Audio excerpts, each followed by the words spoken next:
They told you dreams come true by day, but they never mentioned the real work begins after dark. You spend your daylight chasing, fixing, proving, but it's the quiet hour, when no one's watching, when your eyelids soften, that your reality begins to bend. Most people waste this hour. They scroll, they spiral, and then they wonder why nothing changes. But tonight, you are not going to collapse into sleep like a machine powering down. You are going to cross a threshold deliberately. Because the last thoughts you entertain before sleep are not whispers. They are commands, blueprints, spells. What if you could send a signal to your subconscious with such clarity? It couldn't help but obey. What if, instead of falling asleep with noise, you fell into alignment? Tonight, you'll learn a ritual older than language. You will reprogram your inner world, not with force, but with intention. Not with effort, but with design. While others sleep to escape, you will sleep to create. Because the world doesn't change when you wake up. It begins to change the moment you fall asleep, with purpose. And when you do that, you don't dream of your future. You become it. Sleep is not the end of your day. It's the doorway into your most powerful creative state. While your conscious mind rests, your subconscious begins its shift work. It rewires, it reorganizes, it listens, and it believes. But most people see sleep as downtime, a biological necessity, a pause between Netflix and alarm clocks. They have no idea they're stepping into the most fertile field their mind will ever touch. Here's what science tells us. During sleep, your brain enters phases where memory, emotion, and meaning are consolidated. But what it chooses to keep depends entirely on what you feed it right before sleep. So if your last thoughts are of fear, scarcity, or anxiety, that is what your brain encodes. That is what it rehearses all night. That is what becomes easier to believe tomorrow. But if you introduce intention, emotion, imagery, you are not just falling asleep, you are programming your future. Athletes use this, musicians use this, inventors, monks, mystics, they all knew something modern life has forgotten. Sleep is not the break, sleep is the forge. In the dark, your mind shapes light. It doesn't argue. It obeys repetition. It obeys emotion. It obeys clarity and focus. And when you learn to pair feeling with focused vision in the moments before sleep, you're no longer a passenger in your own mind. You're the sculptor, the architect, the silent director of what comes next. So tonight, we begin differently. Not with stress, not with noise, but with presence, with reverence, with design, with sacred intention. Because manifestation isn't just about thinking something into being. It is about training your nervous system to feel it as if it's already yours. The best time to begin that training is while the world is quiet and your mind is most open to receive and fully, deeply transform. Let's be honest. Most people don't go to sleep. They crash, phone in hand, TikTok playing, one eye open, the other half scrolling. They don't drift into dreams. They dive bomb into digital chaos. And then they wonder why they wake up feeling like a cracked iPhone at 2% battery. Not broken, but definitely not charged. This is the first mistake, treating the final moments of your day like the credits of a bad movie, something to skip. But your brain isn't skipping, it's absorbing. Every notification, every worry, every replay of that awkward conversation from 3 years ago, it's being logged, filed, and in some cases, engraved. You think you are just relaxing, but your subconscious is in the background like, oh, you want me to marinate in stress? No problem. Let's reinforce that. We rehearse what we repeat, and modern life repeats noise. That's the second mistake, assuming sleep is passive. It's not. It's an active rehearsal space, like a backstage crew working overnight on tomorrow's performance. If you feed it junk, it builds junk. If you give it chaos, it rehearses confusion. But give it clarity, it sculpts brilliance. And the third mistake? Thinking the day ends when your head hits the pillow. In truth, that's when it begins, inside. Because while your conscious clock out, your subconscious clocks in. And if you don't give it a script, it freelances badly. So here's the fix. Treat bedtime like you're briefing your dream team, literally. Speak to your subconscious like it's your most loyal intern, eager, obedient, and terrible at improvisation. Give it focus. Give it feeling. Give it something worth rehearsing. Otherwise, don't be surprised when tomorrow feels like a rerun of today. Your subconscious doesn't speak English or Spanish or any language with grammar and punctuation. It speaks in images, in sensation, in emotion, in felt truth, not spoken words. It doesn't understand goals or plans. It understands rhythm, pattern, repetition wrapped in feeling. You could say 1,000 affirmations, but if your body doesn't believe them, if your nervous system is whispering fear, while your mouth says I'm confident, your subconscious listens to the fear. Because the subconscious always listens to the loudest voice, and the loudest voice is the one that feels the most real. This is the hidden language most people never learn. They try to reprogram their mind using logic, bullet points, spreadsheets of desires. But the subconscious is more like a garden than a machine. It responds to the soil, the temperature, the water, the feeling of what's around it. It's not convinced by data. It's moved by story, by metaphor, by memory, by mood, by music, by meaning, by repetition drenched in emotion. That's why the most powerful subconscious inputs are not declarations. They are experiences. That memory of a moment you felt unstoppable, replay it, embody it. That vision of a future where you walk calmly through what used to scare you, feel it now with breath, with posture, with precision. Not because it's true yet, but because your subconscious doesn't know the difference. It can't distinguish between real and vividly imagine. So when you give it a rich sensory image, laced with the emotion of already having, it doesn't argue. It rewires, quietly, rapidly, permanently. This is how athletes win before they compete. How performers calm nerves without medication. How creators manifest clarity from chaos. You don't convince your subconscious.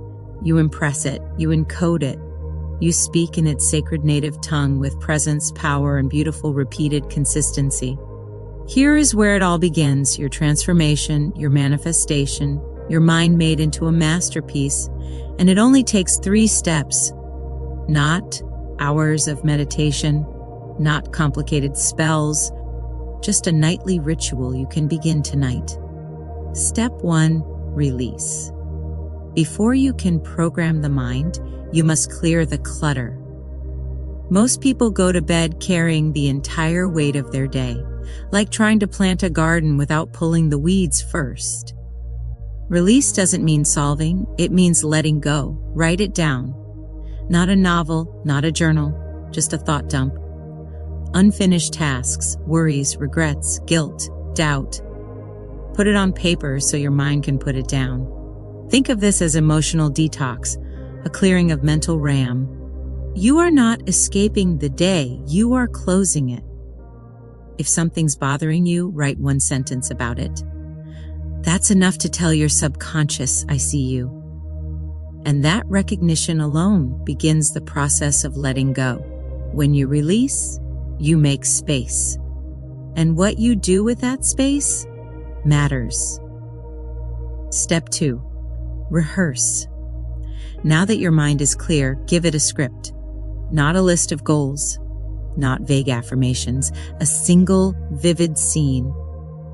Pick one reality you are calling in. Make it detailed, specific, embodied.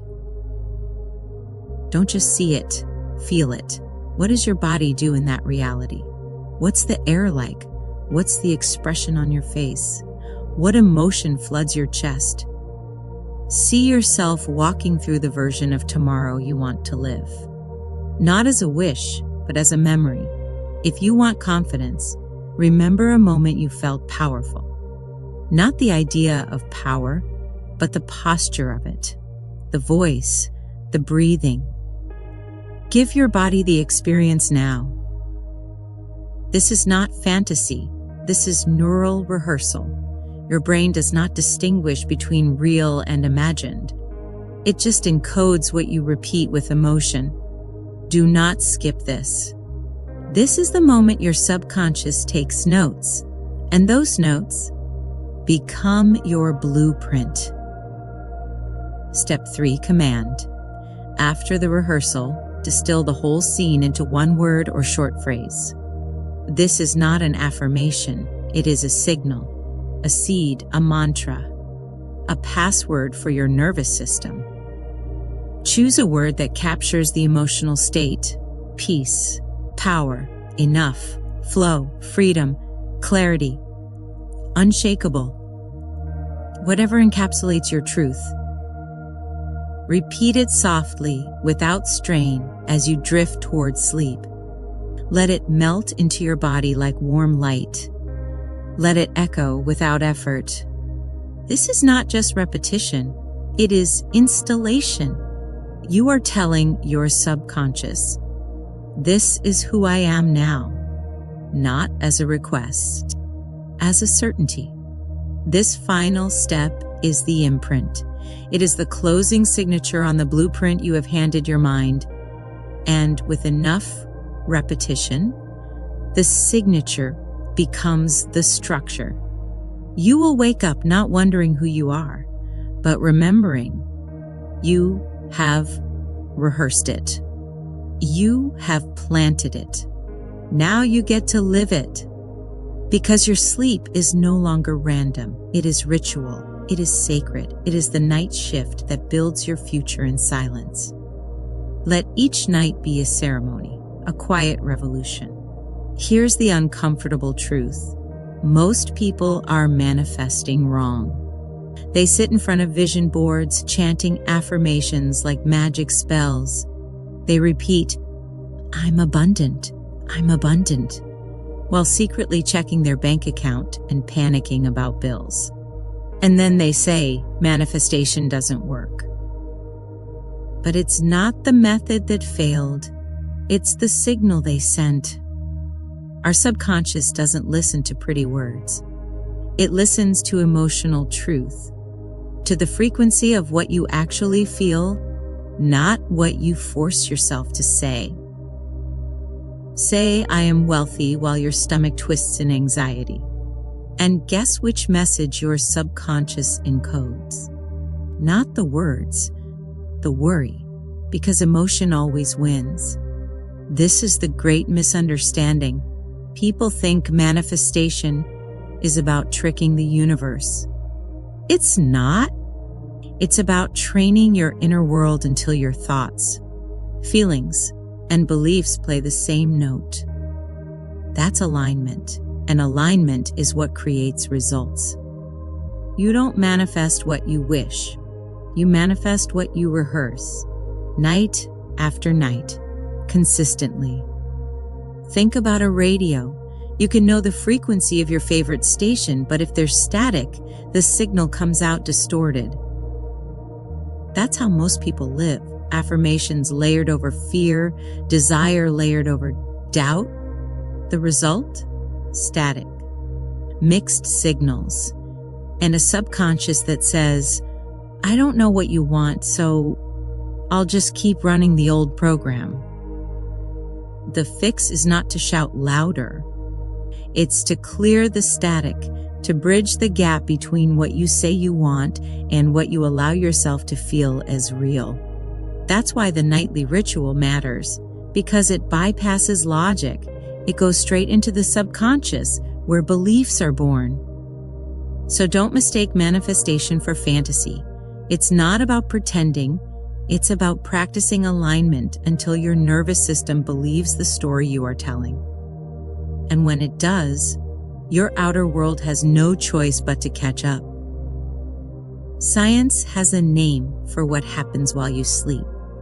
It's called memory consolidation. At night, your brain doesn't shut down, it lights up. Neural circuits replay the day's events like musicians rehearsing scales.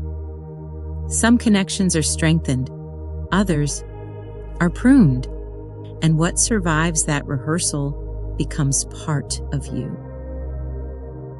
At Harvard Medical School, researchers found that students who reviewed material before bed remembered it up to 30% better. Why? Because sleep is rehearsal. Your brain is prioritizing whatever carried the most weight in those final hours. And here's the hidden key. It doesn't prioritize what's important objectively. It prioritizes what was paired with emotion. That's why a single embarrassing moment can haunt you for years, because your brain encoded it with emotional voltage. But you can use that same mechanism intentionally. Athletes already do this. Olympians mentally rehearse perfect performances before bed. Brain scans show their motor cortex firing as if they were physically practicing. Their bodies are still, but their nervous system is learning. The same is true for musicians, speakers, inventors. The subconscious takes the blueprints you hand it and builds while you rest.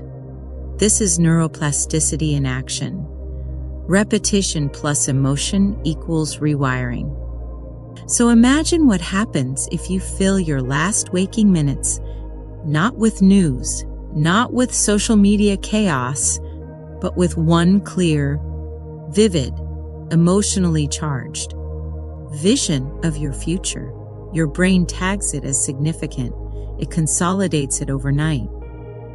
And little by little, you begin to wake with new instincts, new clarity, new strength. This isn't magic, it's biology. It's your brain doing exactly what it's designed to do. The question isn't whether sleep programs your mind. It already does. The only question is, what program are you running? Transformation doesn't require hours of meditation. It doesn't demand incense, candles, or mountain caves. It begins with 10 minutes. The 10 minutes before sleep. Minute 1 through 2, dim the world. Turn off the noise, screens down, lights soft. Think of this as closing the curtain on the day's performance. Your nervous system needs the cue that the show is over. Soft light signals the body to release melatonin. Stillness tells the mind it's safe. This is the prelude, the doorway. Minute 3 through 4, release the day. Take a notebook and write, not a novel, just fragments. The unfinished tasks, the stray worries, the little ghosts still tugging at your mind. Put them on paper so your brain doesn't have to carry them into the night. This is the clearing of the soil. The weeds pulled, the ground ready. Minute 5 through 7, rehearse the vision. Close your eyes. Breathe. Now see it. Your tomorrow. Your desire. Your becoming. Don't imagine vaguely. Be specific. Feel the air, the textures, the posture of your future self. Smile if you can. Let your body remember what it's like to win, to walk calmly, to live in flow. Your subconscious doesn't know the difference between real and vividly rehearsed. So give it something to practice, something worth engraving. Minute 8 through 9, command the state. From the vision, extract a single word, one word that captures it all: peace, strength, freedom, Enough. Whisper it softly. Not as a plea, but as an imprint. Let it vibrate in your chest like a tuning fork. This is your seed. This is your password for the night. Minute 10, surrender. Let go. You've planted. You've watered. Now trust the soil. Drift to sleep, not as someone wishing for change, but as someone who has already glimpsed it. Your subconscious takes over from here. 10 minutes. That's all. 10 minutes repeated night after night. Not perfection, but persistence. Not effort, but rhythm. And one morning you'll realize the change has already begun, because transformation isn't loud. It's quiet. It grows in the dark. It grows while you sleep. Tonight is not the end. It is the beginning. Your last thoughts are seeds. Plant them with care. Release the noise. Rehearse the vision. Command the state. And as you sleep, your subconscious obeys. It builds. It weaves. It transforms. So drift into rest not as someone wishing, but as someone becoming. Because tomorrow is already being written, and it begins tonight. Subscribe. Breathe. Rest. The work is already happening.